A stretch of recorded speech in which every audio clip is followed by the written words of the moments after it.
I'm rolling. Shalom. Shalom. First and foremost, we give all praises and glory to Yahweh, Bahashim, Yahweh Shai, Bahashim, Kakadash. Jabban to the apostles, Gms Columbus Ohio Sunday. Always continue doing the work of the Lord. You know, we're willing Gms Columbus Ohio Sunday class.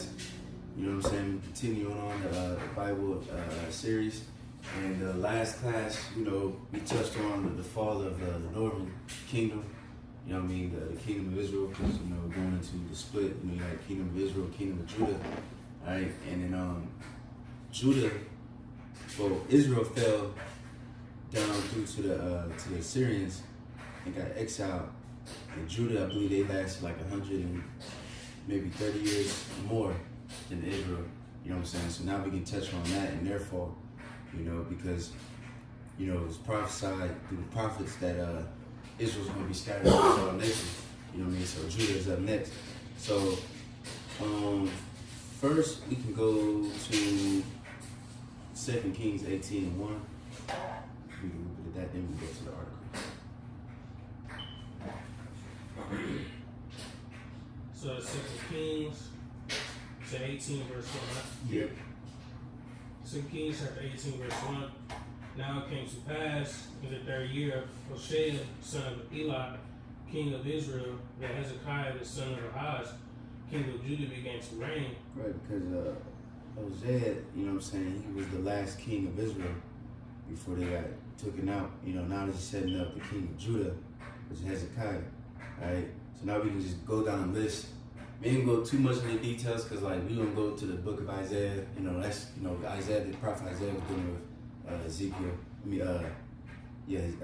Hezekiah, you know what I mean, and Jeremiah, so on and so forth down that line. So we won't go too much in details. We just gonna mainly just touch on the names and just push on. But you got it. It says, verse 2, 20 and 5 years old was he when he began to reign, and he reigned 29 years in Jerusalem. His mother's name was Abi, the daughter of Zechariah. And he did that which was right in the sight of Yahweh, according to all that David did, his father did. He removed the high places and brake the images, and cut down the groves, and brake in pieces the brazen serpent that Moses had made. For unto those days the children of Israel did burn incense to it, and he called it Nehushtan. He trusted in Yahweh, power of Israel, so that after him was none like him among all the kings of Judah, nor any that were before him. For he clave to Yahweh and departed not from following him, but kept his commandments which Yahweh commanded Moses.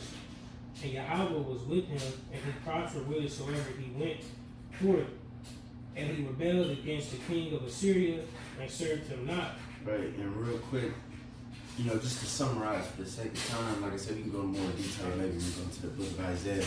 But so the Syrians, after they exiled Israel, they try to fuck with Judah, you know what I mean, and seized the city.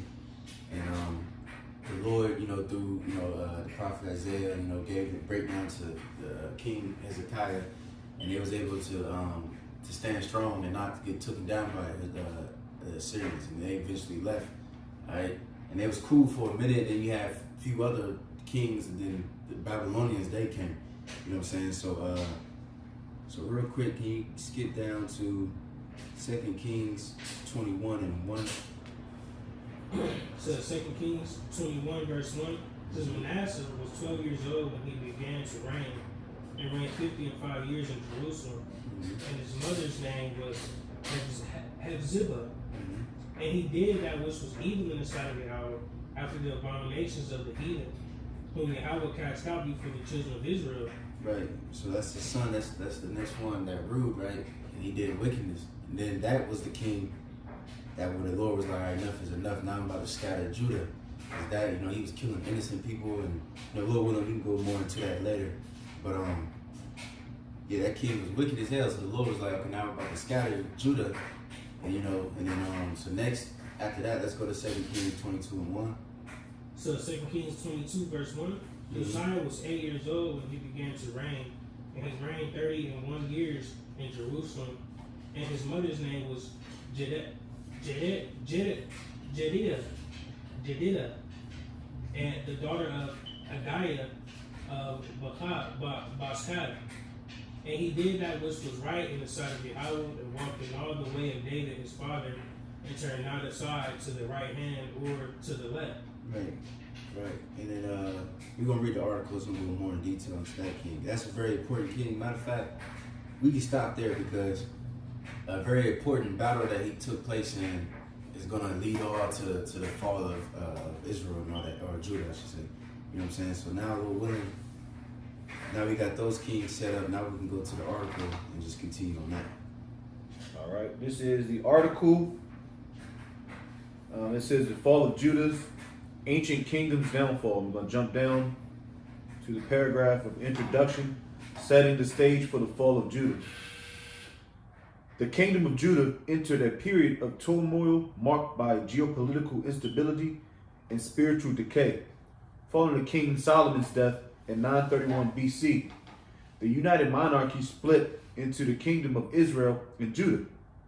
This division led to deep divisions among the Hebrews.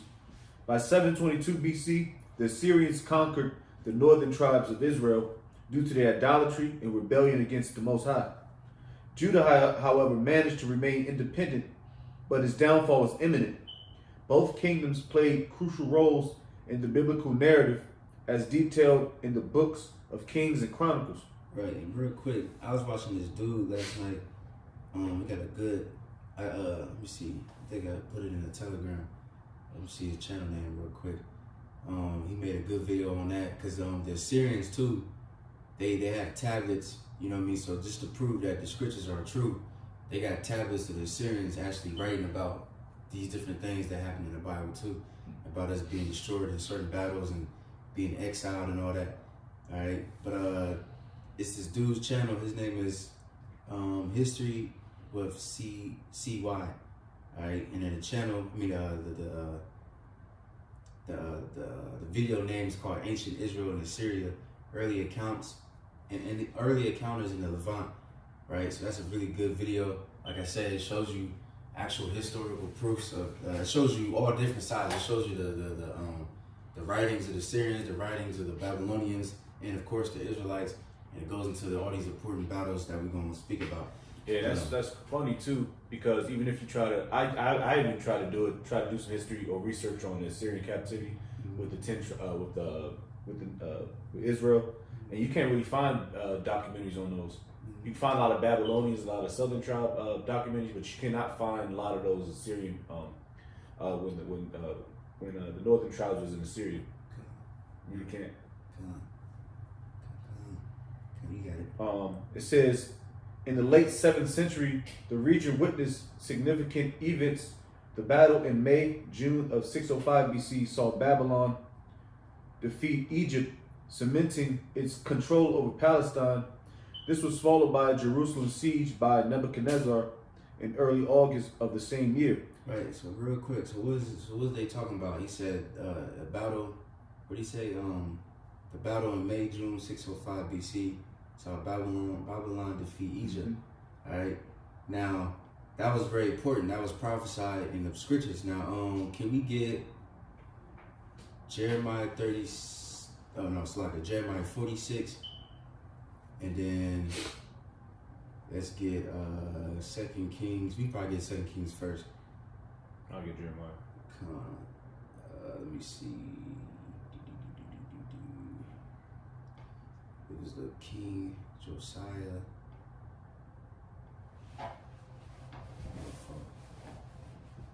It is 2 Kings 20. Let me see. My fault. 2 Kings 23. Mm-hmm. And you can start at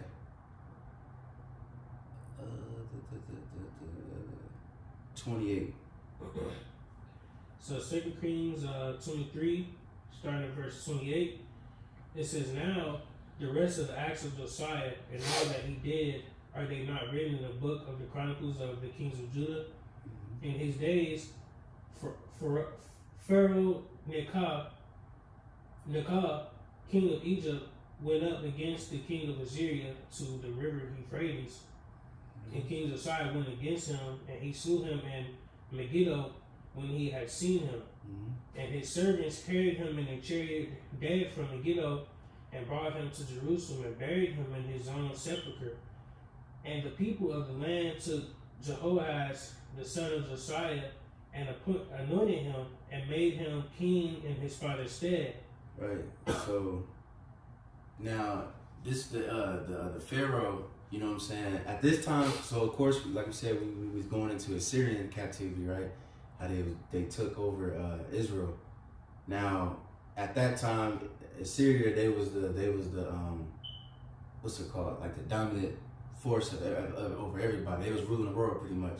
So then they started losing their power. You know, they started fighting amongst each other, and things like that. Then of course Babylon, they started, you know, taking over land and shit like that. And then this battle right here, this Egypt Pharaoh, he was about to go to cross through Israel, because he got to go through us to get to, I think they was going to a battle in Syria to go help the Assyrians. Going towards Palestine. Yep. And then, so King Josiah, he got in the middle of it, and you know what I mean, trying to stop it. But then he ended up getting killed, and then they pretty much continued on and helped the Assyrians, and they ended up losing. And then that's when Babylon took over the Levant area, and then Egypt, they lost their power. You know, they just stayed back. You know what I mean? And the Assyrians, they started losing more and more. You know what I'm saying? So this is a very important battle. Yeah. But it's Oh no, I was just thinking of this history because Egypt's already destined to fall because how they had us in slavery and they was already losing ranks. Yep. Real quick, let me see if I might read a little bit in the Wikipedia just real quick. Wikipedia, it says Battle of Megiddo is recorded as having taken place in 609 BC when Pharaoh Necho II of Egypt led his army to Karchemish, northern Syria, to join with his allies the fading Neo-Assyrian Empire against the surging Neo-Babylon Empire. This required passing through territory controlled by the kingdom of Judah. The Judean king Josiah refused to let the Egyptians pass. The Judean forces battled the Egyptians at Megiddo, resulting in Josiah's death and his kingdom becoming a vassal state of Egypt. The the battle is recorded in the Hebrew Bible, First Ezra, and the Jewish historian Josephus, right? So now after they lost, matter of fact, it's going to continue. The king, Pharaoh, pretty much made Israel a vassal state. All right, so now you can continue in that Second Kings. So 2 Kings 23 and verse 31. It says Jehoahaz was 23 years old when he began to reign, and he reigned 3 months in Jerusalem. And his mother's name was Hamutal, the daughter of Jeremiah of Libnah. And he did that which was evil in the sight of Yahweh, according to all that his fathers had done. And Pharaoh Necho put him in bands at Riblah in the hand of Hamath, that he might not reign in Jerusalem, and put the land to a tribute of 100 talents of silver and a talent of gold. And Pharaoh Necho made Eliakim, the son of Josiah, king in the room of Josiah his father, and turned his name to Jehoiakim, and took Jehoahaz away, and he came to Egypt and died there. And Jehoiakim gave the silver and the gold to Pharaoh, but he taxed the land to give the money according to the commandment of Pharaoh. He exacted the silver and the gold of the people of the land, of everyone according to his taxation, to give it to Pharaoh Necho. Jehoiakim was 25 years old when he began to reign, and he reigned 11 years in Jerusalem. And his mother's name was Zebudah, the daughter of Pedaiah of Ramah. And he did that which was evil in the sight of Yahweh, according to all that his fathers had done. Right. So now we can go to chapter 24, but let's hold that though. And that's when Babylon comes in. So you see not Israel, but the kingdom of Judah, they started losing power more and more. They became a vassal state of Egypt. And then now they're about to become a vassal state of Babylon until they rebel again, and then Babylon destroys Judah. But we can get into that. But first, let's go into that Jeremiah 46, because that was the prophecy of that battle that took place between Egypt and Babylon. You want to start at the top? Yes, sir. Yep. It's Jeremiah 46, verse 1. The word of the Lord Yahweh, which came to Jeremiah the prophet against the Gentiles, against Egypt, against the army of Pharaoh Necho, king of Egypt, which was by the river Euphrates, in Carchemish, which Nebuchadnezzar, king of Babylon, smote in the 4th year of Jehoiakim, the son of Josiah, king of Judah. Mm-hmm. Order ye the buckler and shield, and draw near the battle. It says, harness the horses, and get up ye horsemen, and stand forth with your helmets. Furbish the spears, and put on the brigandines. Wherefore have I seen them dismayed, and turned away back, and the mighty ones are beaten down, and are fled apace, and look not back, for fear around about, saith the Lord. It says, let not the swift flee away, nor the mighty man escape. They shall stumble and fall toward the north by the river Euphrates. And now, can you skip down to 12? Yep, verse 12. The nations have heard of thy shame, and thy cry hath filled the land, for the mighty man have stumbled against the mighty, and they are fallen both together. Mm-hmm. The word that the Lord spake to Jeremiah the prophet, how Nebuchadnezzar, king of Babylon, should come and smite the land of Egypt. Mm-hmm. It says, declare ye in Egypt, and publish in Migdol, and publish in Noph, and in Taphnes. Say ye, stand fast, and prepare thee, for the sword shall devour round about thee. Right. So it's just poetic speech, just going into the Egypt getting defeated. You know what I mean? Like I said, that was a very important battle, and then now that was pretty much again that was the shift of Assyrian power and rule to, or Syrian and also Egypt power rule to Babylonians. You know what I'm saying? And Judah's in the midst of all of it, playing tug of war, so to speak. Yep. Yeah, because that whole area, that Levant, that little area, Israel and was it Palestine, Egypt, Syria, some parts of that. All that's a very important part of the earth. You know what I mean? But now we can go back to the article. We'll read a little bit on that. So back at it. Oh, shit.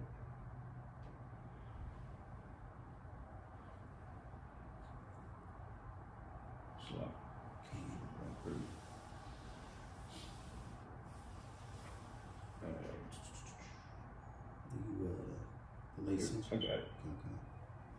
Okay.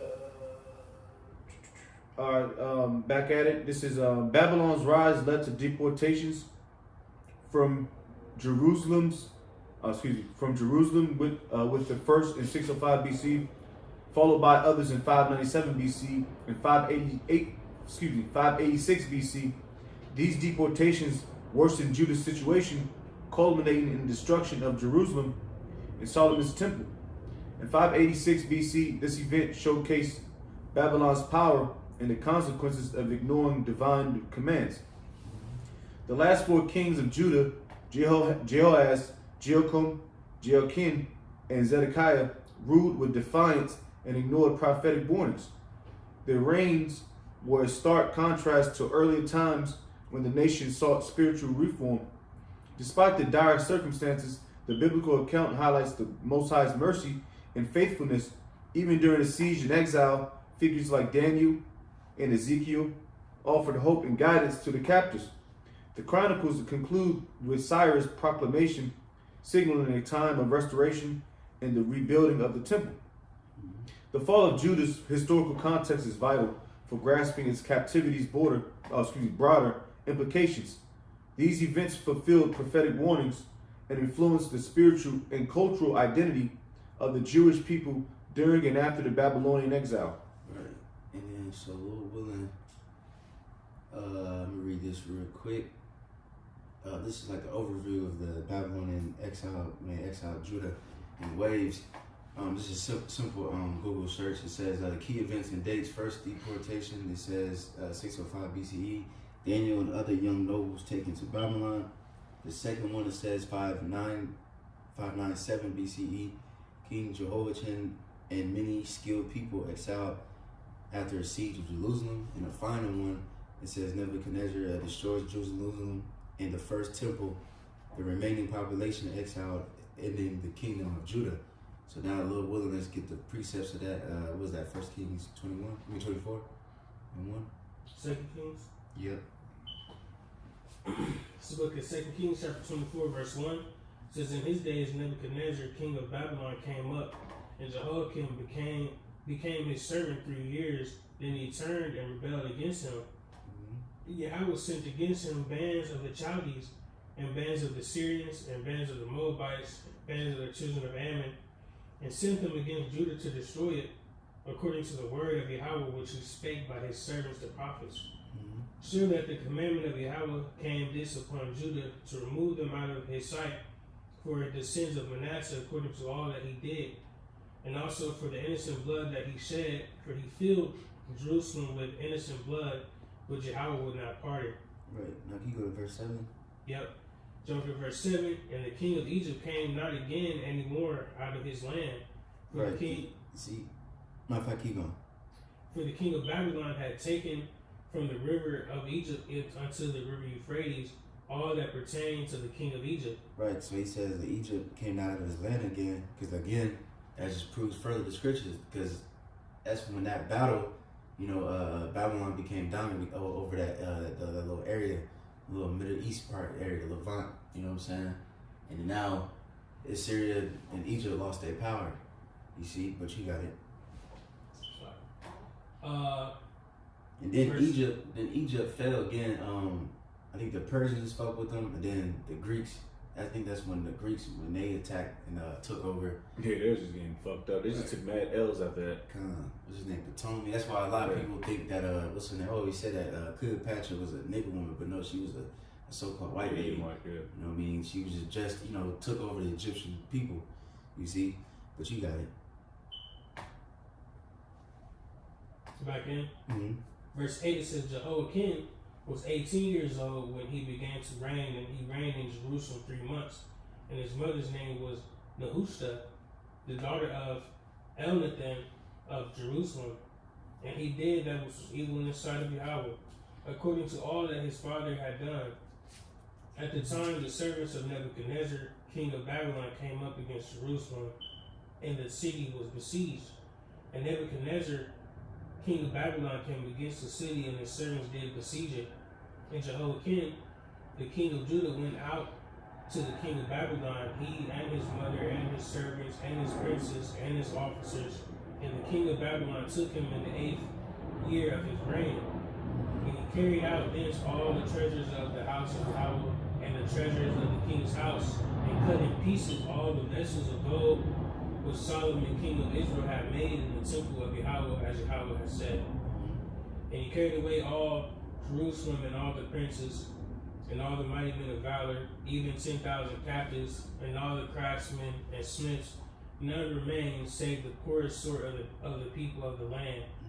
And he carried away Jehoiakim to Babylon, and the king's mother and the king's wives, and his officers, and the mighty of the land. Those carried he into captivity from Jerusalem to Babylon.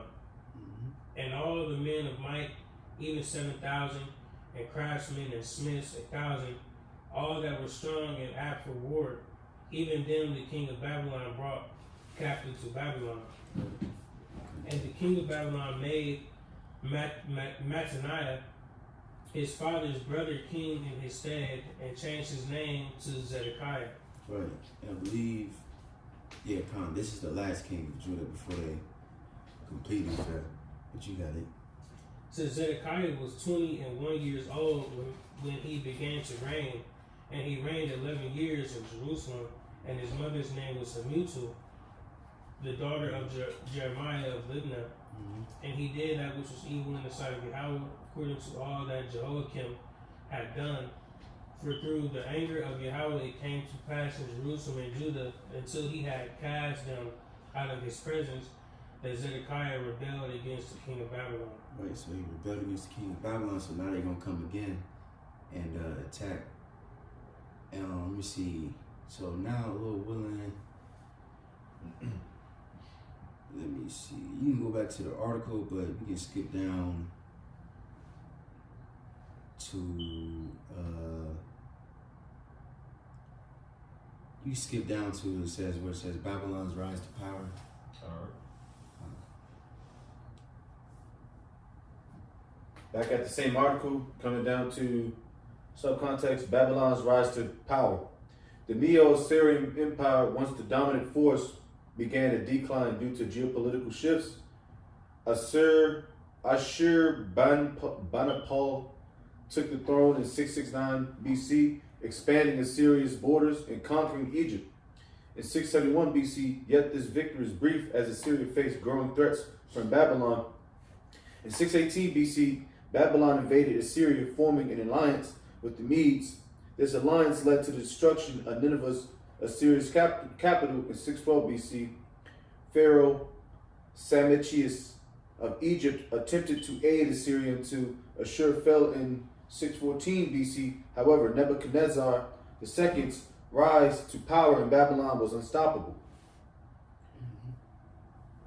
Nebuchadnezzar II, now ruler of Babylon, used strategic brilliance and military strength to secure Babylon's dominance. He captured Haran in 610 BC, establishing Babylon's supremacy. This move significantly affected Judah, especially after Zedekiah's failed revolt in 587 BCE. This led to Jerusalem's siege and the destruction of King Solomon's temple. Which we're going to read in a minute, Lord. But you got it. The siege of Jerusalem in 597 BCE severely weakened Judah, leading to the exile of 10,000 officials, craftsmen, and 7,000 soldiers. Nebuchadnezzar II's Babylonians continued to assert their power, culminating in Judah's final fall in 586 BCE. This period was marked by military victories and significant shifts in power dynamics. What it say? Matter of fact, can we get that real quick? Where it says, any scripture where the Lord says the Lord set up a kingdom. Oh yeah. Anyone in Job. Look at that. Can't think of anyone in the matter, because it's just beautiful, man. Like when you look at these things, like especially that video I was talking about earlier when we were talking about Israel and the Syrians. You know, it just shows you how it's just like, man, it's just amazing how the Lord controls all this. You know what I mean? It's like a chess piece, like a you know what I mean? He just controls this king, control that king, and make these people fight each other, and then make this person become victorious and the number one over all the world. You know what I mean? And then all of this, he made them, let's say, give time and chance happen to them all. You know what I mean? He gave certain kingdoms to rule, and he used them as a whooping stick too. Because again, we went through all these things because of our sins. That's why he had these different nations rise up against us and scatter us. But y'all got it? This is Daniel chapter 2, verse 21. And he changeth the times and the seasons. He removeth kings and setteth up kings. He giveth wisdom unto the wise and knowledge to them that know understanding. Right, beautiful. He removed kings and set up kings, just like perfect Daniel. You know, it goes into the statues and different beasts and all that. You know, you got the Syrians, you got the Babylonians, you got the Persians, the Greeks, then the Romans. You know what I mean? But it's beautiful, man. But anyways, we can go back to the article. All right, back at the article,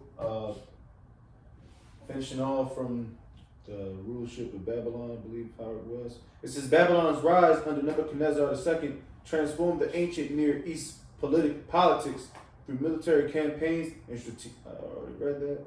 I haven't. No, I haven't. Okay. Back at it, it says through military campaigns and strategic alliances, Babylon's power eclipsed Judah and ended the Neo-Assyrian Empire's reign. This period's complex dynamics reflect the volatile nature of ancient geopolitics, deeply influencing the region's historical path. Mm-hmm. The Siege of Jerusalem. The Siege of Jerusalem, a critical event in 589 to 587 BC, marked a turning point in Jewish history. This 30-month siege by the Babylonians under Nebuchadnezzar II led to severe consequences, including starvation and desolation within Jerusalem's wall. The Book of Lamentations vividly captures the suffering and despondency of the city's inhabitants during this brutal period. The siege's outcome was the Babylonian victory, resulting in the destruction of King Solomon's temple and the exile of many Judeans. These events had a profound impact on the religious, spiritual, and political landscapes. Historical accounts reveal that Jerusalem fell after a long and arduous siege, leaving the city in ruins and its people in despair. The agony inflicted by the siege is well documented in Lamentations, the book of Lamentations. Yeah, real talk. Which speaks to the extreme starvation and desolation that plagued the city. The blockage of food and water supplies led to unspeakable horrors as the inhabitants struggled to survive. Right, you're right. Because in the siege, just in case anybody don't know, you siege, nobody can go in or out. You're surrounded. Martial laws. Yep. People starving, and like you said, it goes to the book of Lamentation, the book of Jeremiah goes into it some a little bit, but you got it. Mm-hmm. Back at it. That starvation and desolation that plagued the city, the blockage of food and water supplies led to unspeakable horrors. Man. As the inhabitants struggled to survive, these desperate conditions mirrored the aggressive tactics employed by the Babylonians during Nebuchadnezzar's campaigns. Right, and real quick too, maybe when we go through the book of Jeremiah, because Jeremiah at the time, the prophet Jeremiah, they call him the morning prophet. He was telling Jake to get right, and they kept continuing being demons and shit. But he was telling Jake to just submit to the Babylonians, you know what I mean? And then certain Jake was looking at Jeremiah as a sellout. They try to get rid of him pretty much. And they didn't listen, obviously, so that's why, you had Jake rebel against Babylonians, and now you got exile. That's the same thing in the New Testament, Romans, the 13th chapter. Oh yeah. They came out of the Zealots, and they weren't in the spirit of Yahushua. Mm-hmm. Yahushua said, man, you gotta submit yourself to the law. Right. You can't be running around breaking the law. Yeah. You know what I mean? Right. What if we just run around breaking the law, stealing shit? We can't. That means we can't do the work. Yeah. Because we be in jail talking to Muslims. Right. Yeah. Next thing you know, Jake eating some damn swan with a fucking kufi on his head. Right. True. Smack. Back at it. It says the siege also figures prominently in historical records. Can you read that verse right there? Oh, okay. I think it's in they ain't give the scripture select, but I think it's in Lamentation. This is look like an excerpt, so to speak. It says, "As I sit in darkness, surrounded by walls, I contemplate the fall of Jerusalem and the trials of our people. For once vibrant city, now silent and desolate, bears witness to the relentless siege that claimed countless lives and scattered us across the land." Right. Let me see. I think he might be reading Lamentation 4, but Jake can read that in his own time. But he was just limiting. How you Yeah, lamenting. Lamenting. Right. The fall of Judah. Because you in your foxhole, you just pondering. You know what I mean? You're just like, what the fuck is going on? Yesterday we was eating. Right. Today, you know what I mean? Women are eating their kids. Yeah. How can it just turn so quick? Man, yeah. As a spirit, because you said how. If you go to the blue letter in a commentary, it says pretty much like a fun fact, like the book of Lamentation was actually known as the book of how, because I believe chapter 1, 2, and 4 starts with how. Like how is the gold become dim? Yeah. Like he just threw, like, damn, how is this? Like, damn, Jake is through, Perplexed. Right. But you got it. All right, back at it. It says the siege also figures prominently in historical records detailing the immense hardship endured by the Judeans. Approximately 4,200 individuals were taken into captivity during the siege. However, the Book of Kings notes that up to 10,000 people, including craftsmen, were deported. Which that's the point. They got deported first, correct? So they can start building shit up. Yeah, because they needed those guys. Yeah. Back at it, since people, including craftsmen, were deported, the immense human toll further underscores the severe impact of the siege on the population. In conclusion, the siege of Jerusalem serves as a grim reminder of the city's torment and the immense suffering faced by its people. The destruction brought by Nebuchadnezzar's campaigns reverberates through history, forever shaping the narrative of a once grand city reduced to starvation and desolation. Let me see. You keep going. We can probably got like 2 more paragraphs to go. Right. This is the fall of Judah. The end of Judah was marked by a series of tragic events under Zedekiah's reign. Oh yeah, real quick, so I forgot to mention, because it went into the destruction of the temple. You read that, right? It kind of glanced over it. Okay, About King Solomon's temple being sacked. Yeah, real quick. Because, you know, we know Esau, Edom, he was there too. Raise it. Yep. Yeah, Con, can we get that real quick? What was that, Psalms 137? And you can get to the point. Or matter of fact, can you read, I think that maybe one where it says rivers of Babylon, then can you skip to the where it says Esau?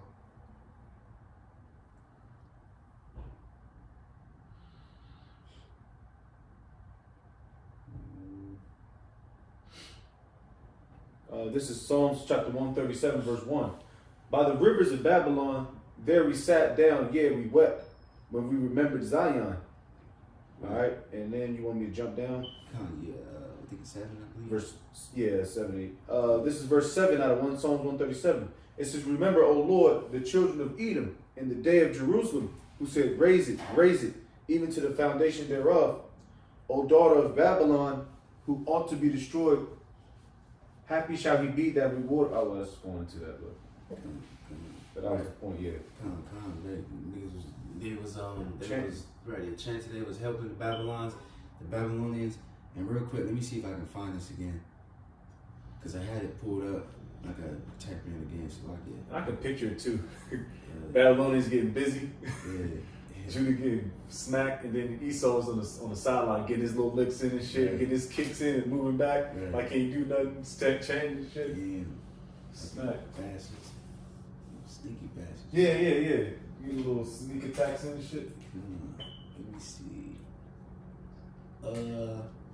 I went to the chat GPT. How long we going? Yeah, 36. Alright, and then asked how did the Edomites help the Babylonians. Let me see. It says they assisted during Jerusalem's fall. Biblical texts accuse Edom of rejoicing over Jerusalem's destruction and taking advantage of Judah's defeat. Some passages suggest that they helped by blocking escape routes and handing over fugitives to the Babylonians. Can we get Obadiah 1 and 10 down to 14? And then I'm gonna continue on this. It said they benefited from Judah's downfall. After Judah was conquered, Edom expanded its parts of southern Judah, gaining land and influence.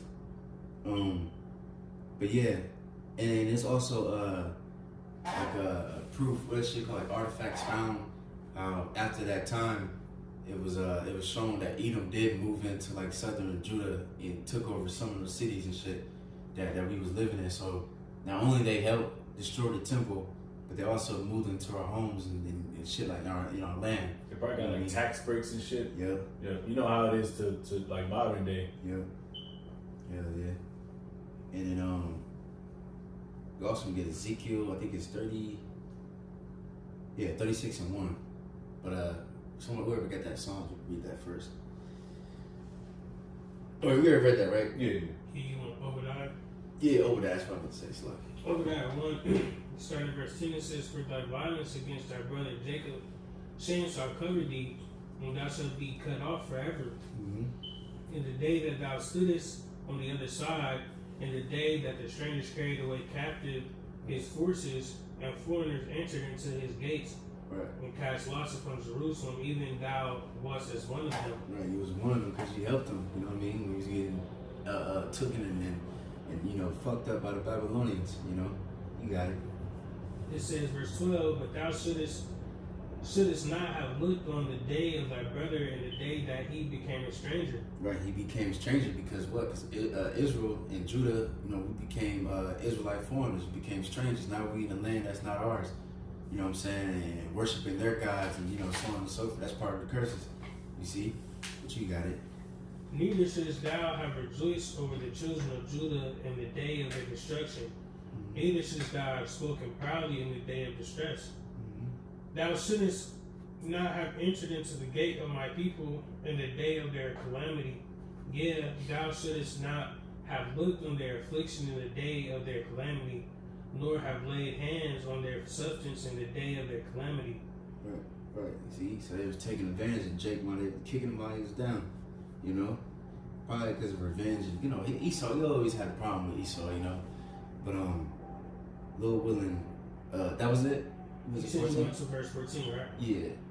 verse 14 says, "Neither shouldest thou have stood in the crossway to cut off those of this that did escape, neither shouldest thou have delivered up those of his that did remain in the day of distress." Right, see, that shows right there. That was that Jake was trying to escape, run away and shit, and they get captured by these damn Edomites and brought to the Babylonians, you know, things like that, you know. But now we can go to Ezekiel 36. Ezekiel chapter 36 at the top. "Also, thou son of man, prophesy unto the mountains of Israel, and say, ye mountains of Israel, hear the word of the Lord. Thus saith the Lord, Lord thy power, because the enemy have said against you, Aha, even the ancient high places are ours in possession. Therefore prophesy and say, Thus saith the Lord our power, because they have made you desolate and swallowed you up in every side, that ye might be a possession unto the residue of the heathen. And ye are taken up in the lips of the talkers, and are in infamy of the people.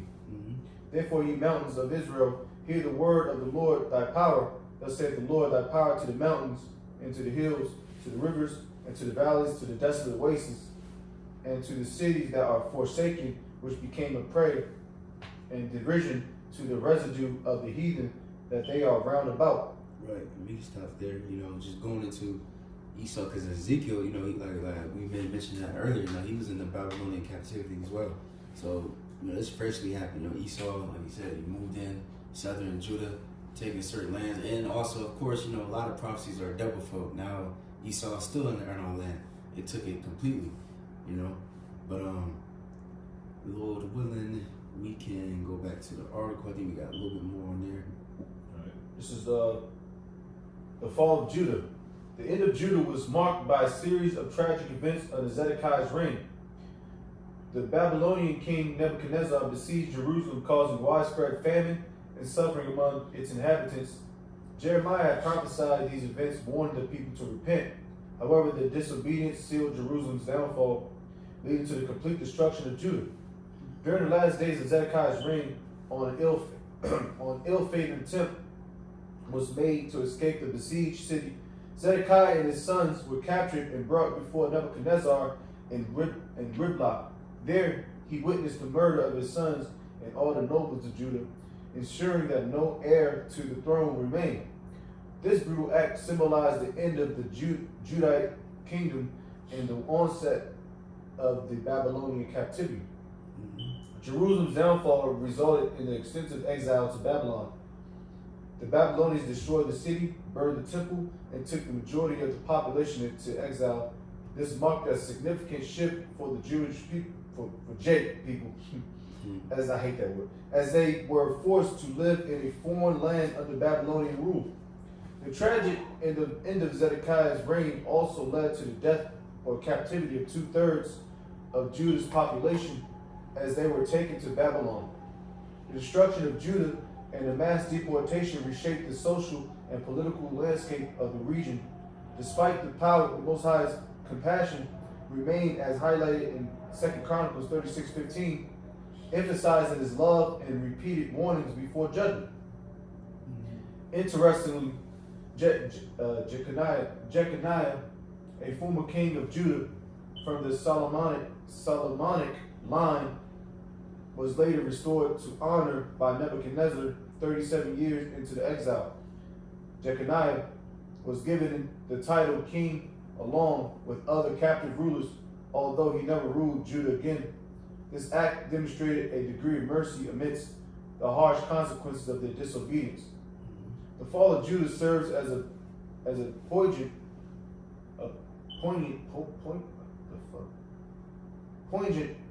reminder of the Most High's sovereignty and justice. The destruction of Babylon was a means to an end, preparing the Most High's people for his ultimate purposes, according to 2 Chronicles 36:17-20. With Jerusalem and its temple in ruins, the focus shifted from the physical city to the spiritual faith and resilience of the exiled community. Right, and real quick, we're going to probably read one more, the Babylon captivity right under that. But first, let's read 2 Chronicles, the last chapter. You can start at me see, 36 and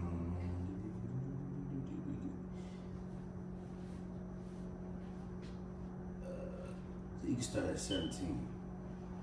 So Second Chronicles 36 and verse 17, it says, Therefore they brought upon them the king of the Chaldees, who slew their young men with the sword in the house of their sanctuary, and had no compassion upon young man or maiden, old man, or him that stooped for age.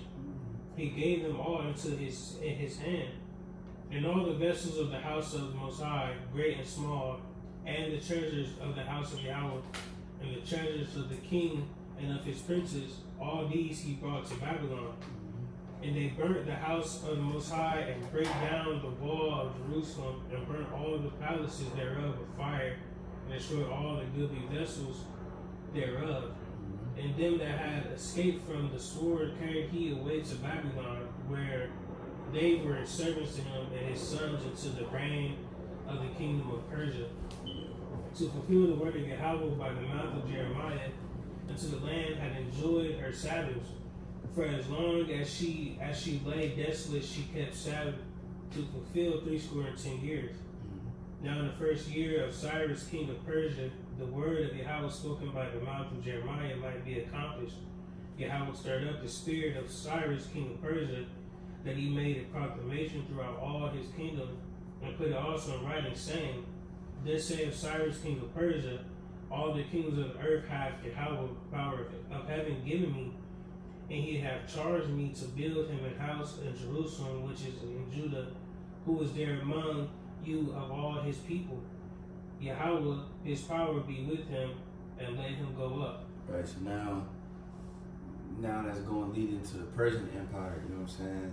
You know, but Lord willing, we can touch on the next one, because the next book after this, because pretty much I forgot to mention too, because we start off in what, like Samuel, and you know, a lot of these stories is just repeated in like Kings and Chronicles, stuff like that. So kind of really went over Samuel, Kings, and Chronicles all in one, you know what I'm saying? So now, Lord willing, the next video we can go into Ezra, which is the next book.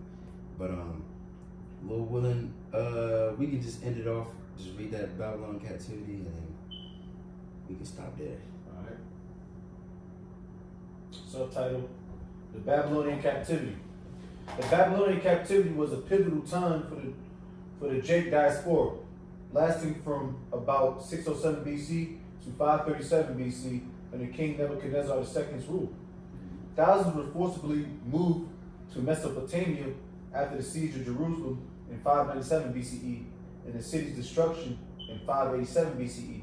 These deportations happened in several waves, showing differences in biblical accounts about when and how many were exiled. During the exilic period, Jerusalem was destroyed, but parts of Judah remained inhabited. The Jewish community, the Jake community in Mesopotamia, known as the Golah, survived until today and greatly influenced the Jake diaspora. This community's legacy is seen in the lineages of Iraqi, Jake Persian, Jake Georgian, Jake Bukharian, Jake and Mountain Jake groups. Right, so that proves too right there. You know? Yeah. Jake everywhere. Yeah. Scattered. It says, the Babylonians' captivity lasted about 70 years, ending in 537 BC, when King Cyrus of Persia allowed the Jews to go back to Jerusalem. This event marked the start of post-exilic Jake life with the building of the Second Temple in Jerusalem around 537 BCE in the Persian province of Yehud Medinata. The fall of Neo-Babylonian Empire to Persia in 539 BC made this return possible.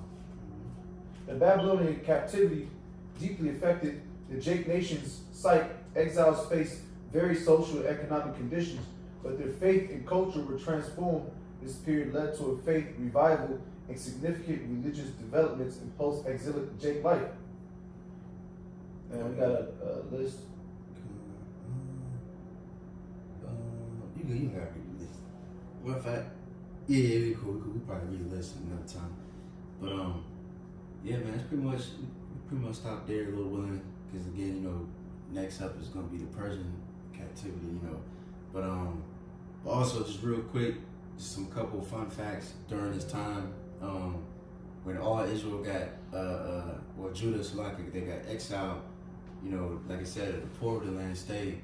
But Jeremiah also, he decided to stay too. He had a choice. The king gave him a choice whether to stay or not. He decided just to live with the people. And also during the Babylonian captivity, when Jake was in Babylon and all that shit, they were saying like a lot of Jake was like focused on, you know, pretty much writing the scriptures. You know, the scriptures already written at that time, but people was making it better. Like, you know what I mean? There was refining. Refining. Yeah, throughout it. Couldn't think of a word. But yeah, you know what I mean? Jake was focusing on that, writing books and things like that. They got humble. Yeah, right.